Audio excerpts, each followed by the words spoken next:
Hello friends, ഞാനിന്നിവിടെ ഉണ്ടാക്കാൻ പോകുന്നത് നല്ല തിക്കായ രുചികരമായ മുന്തിരി ജ്യൂസാണ്. നല്ലവണ്ണം പഴുത്ത കറുത്ത മുന്തിരികളാണ് ഇതിനാവശ്യം.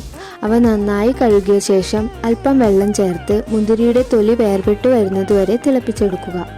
ഇങ്ങനെ ചെയ്യുന്നതിലൂടെ മുന്തിരി ജ്യൂസിന് കൂടുതൽ തിക്നെസ് കിട്ടുന്നതാണ്. തിളപ്പിച്ചെടുത്ത മുന്തിരി ഒരരിപ്പ ഉപയോഗിച്ച് അരിച്ചെടുത്ത് തണിയുവാനായി മാറ്റിവെക്കുക. ഇങ്ങനെ ചെയ്യുന്നതിലൂടെ അവ പെട്ടെന്ന് തണിഞ്ഞു കിട്ടുന്നതാണ്.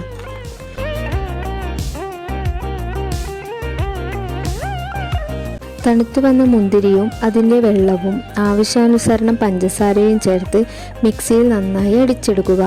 അടിച്ചെടുത്ത ജ്യൂസ് നന്നായി അരിച്ച് അതിലെ കുരുവൊക്കെ മാറ്റാവുന്നതാണ്. അടിച്ചെടുത്ത മുന്തിരി ജ്യൂസ് നന്നായി തണുപ്പിച്ച് വേണം കുടിക്കാൻ. തണുപ്പ് കൂടുന്തോറും മുന്തിരി ജ്യൂസിൻ്റെ തിക്നെസ്സും രുചിയും കൂടുന്നതാണ്.